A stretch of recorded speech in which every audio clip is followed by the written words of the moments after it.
The man didn't lower his rifle when he saw her. He just stood there in the doorway of the barn, lantern in one hand, barrel pointed at the dark, and tried to figure out whether what he was seeing was real or whether exhaustion had finally gotten the better of him. She was kneeling beside his sickest cow, both hands pressed flat against the animal's neck, eyes closed, lips moving slightly, like she was counting, or praying, or both. She was wearing what had once been a wedding dress.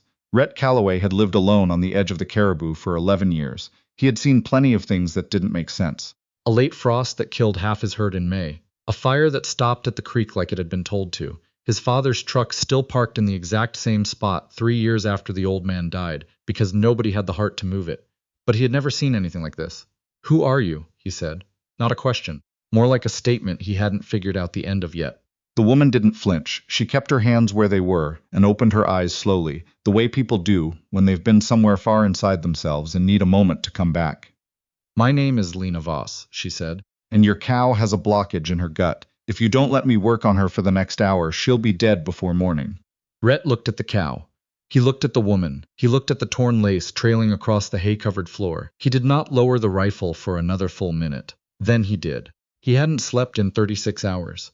That was the first thing Lena noticed about him, before she noticed the rifle, before she noticed how alone the place felt, before she noticed the framed photograph on the wall of the tack room. A woman laughing in front of a mountain she didn't recognize. Rhett Calloway had the particular hollowness behind the eyes of a man who had been pushing past his own limits. For so long he'd forgotten what normal felt like. She recognized it because she'd had it herself, not so long ago. She'd grown up watching her father work with livestock on a small operation outside of Prince George. Horses mostly, but cattle too, and the occasional goat that her mother never wanted and her father couldn't say no to. She'd learned to read an animal's breathing the same way other kids learned to read a clock, automatically, without thinking about it, the way your eyes adjust to light. By the time she was 12, she could tell when a cow was in distress from 20 feet away just by the way it held its head. What she couldn't do, it turned out, was read people nearly as well. That was what the wedding dress was about. But she didn't explain that. Not yet. She just worked. The cow Rhett called her Maple, which struck Lena as both very Canadian and very tender, had been off her feed for 2 days. He'd been up with her all of yesterday and most of tonight. Had called the vet in Williams Lake twice and gotten voicemail both times. The nearest large animal emergency clinic was 4 hours away, and the access road had flooded 2 days ago in a way that made the drive a genuine question mark. Lena spent 40 minutes doing what she could with what was in the barn. Rhett handed her things when she asked for them and didn't ask why. She found that remarkable later, when she had time to think about it, that a man with a rifle who'd found a stranger in his barn in a ruined dress had simply decided at some point during that first minute to trust her. Not completely, but enough. Maple wasn't comfortable, but by 1 in the morning she was breathing easier. Lena sat back on her heels and pushed the damp hair off her face. "She needs a vet tomorrow," Lena said, "but she'll make it to tomorrow." Rhett was leaning against the stall door. He looked at Maple for a long time. Then he looked at Lena. "Where did you come from?" he said. "The road," she said. "About 2 miles back in that." Yes, he was quiet. Outside, the wind was doing something complicated in the pine trees. It had been raining on and off all evening, and everything smelled like wet earth and hay and something faintly medicinal from the ointment she'd used. "There's a cot in the tack room," he said finally, "and a lock on the inside of the door if that matters to you." It did. She didn't say so. "Thank you," she said instead. She told him most of it in the morning, not because she wanted to, because he asked directly and without apology, the way people do when they're done being polite about something. They were drinking coffee at the kitchen table, real coffee, strong and black, in mugs that had clearly been bought at a hardware store, and he looked at her across the rim of his cup and said, "What happened to you?" Not a question again. He seemed to do that. Say things like questions that weren't really questions. Like he already knew there was an answer and was just creating the space for it. Lena had spent most of the last 12 hours rehearsing the version of the story that made her sound least pathetic. The version where she'd made a clear-eyed decision and walked away on her own terms. The version where she was fine. But she was sitting in a stranger's kitchen in a borrowed flannel shirt and a pair of men's wool socks, and she was 28 years old, and she was so tired of the version of the story where she was fine. So she told him the real one. Daniel Voss, she'd kept his name, which she was already regretting, had been charming in the way that certain men are charming, thoroughly, convincingly, and in the service of something that had nothing to do with her. They'd met in Vancouver. He worked in property development, or said he did. He had a way of making her feel like the most interesting person in any room, which she would later understand was a skill, not a feeling. They'd dated for 2 years. She'd believed everything he told her. She'd left a job she was good at to move to Kelowna, where his business was based, where she didn't know anyone. She'd done it because she was sure, absolutely certain, the way you're certain of things when you're 26 and someone has spent 2 years carefully making you certain that they were building something together. The wedding was in September. 200 guests. A venue on the lake. She found out about the other woman 4 days before, not from Daniel, from a text message meant for someone else that landed on her phone by accident, an address, a time, a string of abbreviations she had to read twice before she understood what she was reading. She confronted him that night. He denied it.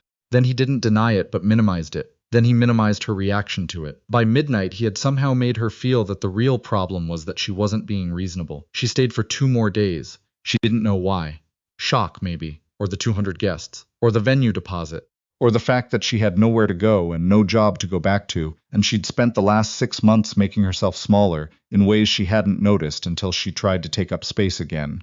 On the morning of the wedding, she got dressed. She told herself she was going to cancel it properly, in person. That she owed him that, and the guests that, and herself that. She got all the way to the venue.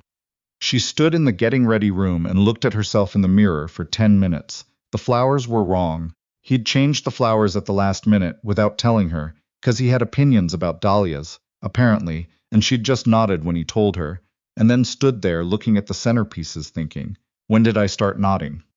She walked out through the service entrance, Caught a ride with a catering truck to the highway. Started walking. Didn't stop. She wasn't sure she'd planned on stopping at all, honestly, until she'd seen the light in the barn. Rhett listened to all of this without interrupting. When she finished, he was quiet for a moment. Then he poured more coffee into both their mugs, even though hers was still half full. He told you it was your fault, Rhett said. Not in so many words, but that's what you believed. Lena wrapped both hands around the mug. For a while, she said. He nodded. Like that made sense to him in a way that wasn't just politeness. She stayed 3 days because of the road. That was what she told herself. The flooding made the main road impassable for 48 hours, and even after that it was soft enough that getting a vehicle through required more confidence than Lena currently had in borrowed rubber boots that were 2 sizes too large. So she stayed. She helped with the morning feeding. She checked on Maple twice a day, then 3 times, because she wanted to, because there was something grounding about it, the physical reality of the animal, the uncomplicated fact of her improvement. Rhett's operation was larger than she'd realized from the barn. He ran about 60 head of cattle on grazing land that spread up toward the tree line, plus 4 horses and a property that included a second smaller outbuilding he used for equipment storage. He did most of it alone, had for years. He didn't talk about why. She didn't ask, but she noticed things. The way he moved through the work, efficient, methodical, never wasted emotion. The way he ate dinner standing up over the sink on the nights he was particularly tired, like sitting down would mean admitting something. The photograph of the woman on the tackroom wall that she'd noticed the first night. He never mentioned it. She never asked about it. What she did ask about on the second afternoon was the pasture fence on the north side that she'd noticed was sagging badly in 2 places. I know, he said. The cattle are going to find that. I know. I can help fix it, if you have the materials. He looked at her the way he'd looked at her that first night in the barn, trying to figure out whether she was real or whether he was imagining things. You know how to run a fence line, he said. My dad ran one for 20 years, she said. I was cheaper than hired help. Something shifted in his face. Not quite a smile, more like a wall moving a few inches. I've got the materials, he said. They spent the afternoon fixing fence. It was hard, physical work, and they didn't talk much during it, which suited Lena fine. She was good at this. She'd forgotten she was good at things. 2 years of becoming someone's idea of a suitable partner had quietly sanded off a lot of edges she hadn't known she valued until they were gone. By the end of the day, the north fence was solid, and she was muddy to the elbows and her back ached in a way that felt honest, and Rhett made dinner for both of them without commenting on it, which was its own kind of kindness. The trouble arrived on the morning of the 3rd day. His name was Curtis Vane, and he'd been sniffing around the eastern boundary of Rhett's property for the better part of a year. He ran a competing operation 2 valleys over, larger and better funded, and had made 2 formal offers on the land that Rhett had declined without much ceremony. He showed up that morning in a truck that cost more than most people's houses, with a man Lena didn't recognize sitting in the passenger seat, and he stood in the yard with the particular comfort of someone who expected to get what he wanted eventually. Rhett came out of the barn. He stood in the yard and didn't say anything. Heard you've been having some herd trouble, Curtis said. Thought I'd check in. Herd's fine, Rhett said. That right. Curtis looked at the barn, at the house, at Lena, standing near the porch with a bucket. You've got help out here now. Guest, Rhett said. Funny time of year for a guest. Curtis smiled at Lena in a way that managed to be polite and dismissive at the same time. Anyway, my offer still stands. You think about it. I have, Rhett said. Answer's the same. After the truck left, Lena set down her bucket and looked at Rhett's face. He's going to come back, she said. He always does. What does he actually want? Rhett was quiet for a moment. Then, there's a water source on the north end of my property. Creek that feeds into the valley. He wants the water rights more than the land. Can he get them? Not while I own this place. Lena thought about this. Is there something stopping you from just staying? He looked at her, for longer than was comfortable. Used to be, he said. He didn't say anything else. He went back into the barn. She found out what he meant that night, not from him. From Marg Pollock at the feed store in town, where Lena had gone to pick up a mineral supplement Maple still needed. Marg was the kind of woman who dispensed information the way some people dispense opinions, freely, generously, and usually without being asked. You're staying out at Rhett Calloway's place, Marg said, not particularly surprised. How's he doing? Fine, Lena said. Careful. It's good he's got company. He's had a hard few years. Lost his wife. Going on 4 years now. Beth. She was lovely. Marg shook her head. He blamed himself. Shouldn't have, but he did. It was her heart. Nothing anyone could have done. But he's been out there alone since, and you can see it on him. Lena drove back to the ranch slowly, thought about the photograph on the wall, the way he ate dinner standing over the sink, the offer he'd almost accepted from a man he clearly despised, and what it would mean to leave a place you'd built with someone who wasn't there anymore. She thought about what it meant to stay somewhere that hurt, and what it meant to stay somewhere that was yours. She didn't say any of this to Rhett that evening. She just made tea. She'd found an old tin of it in the back of a cupboard, Earl Grey, unopened, and left a cup on the table near where he was working on something at his desk and went to bed.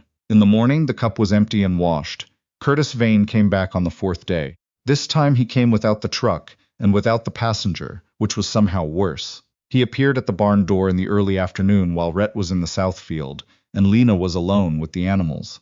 He leaned against the doorframe and watched her work with a smile that didn't reach his eyes. He's not here, she said, without looking up. I know, Curtis said. I wanted to talk to you. She stopped what she was doing, turned around, looked at him directly. He's going to sell eventually, Curtis said. Place like this needs 2 people to run it properly. He knows it. He just hasn't admitted it yet. He paused. There's no reason this needs to be difficult. If you have any influence with him, and I suspect you might, it'd be better for everyone if he took what's being offered while it's still on the table. Lena looked at him for a long moment. I think, she said, you should leave before he gets back. I'm just saying, I heard what you were saying. She kept her voice even. And I'm telling you that coming here while he's away, to talk to me, to ask me to work on him, that's not a business conversation. That's something else. And it's not going to work. Curtis studied her. The smile faded out entirely. You don't know what you're involved in here, he said. Maybe not, Lena said. But I know what I'm looking at right now. He left. She stood in the barn for a moment after the sound of his footsteps faded. Her hands were steady. She noticed this and felt something, not pride exactly, but related to it. Something that had been missing for a while. She walked out to the south field to find Rhett. She told him about Curtis's visit while they walked back toward the house. She told him all of it clearly, without dramatizing it or softening it. He listened with his jaw set and said nothing until she was finished. He said if you have any influence with me, Rhett said. That's what he said. Do you? The question surprised her. She thought about it honestly. I think you've already decided, she said. I don't think you need influencing. Rhett looked out at the land for a moment, at the fence line they'd fixed together, at the barn where Maple was recovering, at the tree line where the water source was, the thing Curtis actually wanted. Beth loved this place, he said. It was the first time he'd said her name in front of Lena. She's the one who found it. She drove out here on a road that was worse than it is now and called me from a payphone because her cell didn't work and said, I found us something. He paused. I wasn't going to sell. Not really. I just got tired. For a while. You're not tired now, Lena said. He looked at her. No, he said. I'm not. They stood there for a moment in the late afternoon light, and the wind came through the grass the way it does in certain places, low and steady like it belongs there. She left on the 5th day. The road was clear. She had a phone now. Rhett had lent her one of his old ones, loaded with a month of service, which she hadn't asked for and he hadn't explained. She had her sister's number. She had a plan, loose and uncertain, the way plans are when you're rebuilding them from the ground up, but real. Rhett drove her to Williams Lake. They didn't talk much on the drive, but it wasn't uncomfortable silence. It was the kind that happens between people who have already said the things that matter. At the bus terminal, she got out of the truck and stood for a moment in the parking lot. The mountains were visible to the north, white at the top still, though it was well into spring. The air smelled like diesel and pine and the particular clarity that comes after several days of rain. "You have my number," Rhett said. He was leaning against the driver's side door. "You have mine," she said. "If you need anything, same," she said. And Rhett, he waited. "Don't sell the water," she said. Something in his face moved, not quite a smile, but closer than she'd seen. "Wasn't going to," he said. She picked up her bag, a backpack he'd found for her in a closet, military green, 30 years old at least, and walked toward the terminal doors. She didn't look back, not because she was being dramatic about it, but because she didn't need to. Some things you know without looking. She called her sister from a bench inside while she waited for the bus. Mary answered on the second ring, and Lena could hear everything in that single second before either of them spoke. 2 years of complicated silence, and underneath it something older and simpler that had always been there. "It's me," Lena said. "I know it's you," Mary said. "Are you okay?" "Not yet," Lena said, "but I'm closer than I was." There was a pause on the line. Outside the window, a truck that looked a lot like Rhett's was pulling out of the parking lot onto the highway, heading north. She watched it until it disappeared. "Come home," Mary said. "I am," Lena said. "That's what I'm doing." She sat with the phone in her lap after she hung up, and she thought about what home meant now. Not the apartment in Kelowna she'd given up the lease on, not the house she'd grown up in, not the venue on the lake with the wrong flowers, something harder to name. The feeling of her hands on a fence post, coffee in a hardware store mug. An animal breathing easier because she'd been there. You don't always know what you're made of until circumstances ask you directly. She'd been asked. She knew now. The bus came 20 minutes later. She got on it. She found a window seat on the left side, where the mountains were, and she watched them for a long time as the town fell away behind her, the peaks still catching the last of the afternoon light, solid and unchanged, and entirely indifferent to everything that had happened below them, which was, she thought, exactly what she needed right now. Something that would still be there regardless. Something that didn't require her to be anything other than what she was. She fell asleep somewhere past the second range, and for the first time in longer than she could remember, she slept without dreaming at all.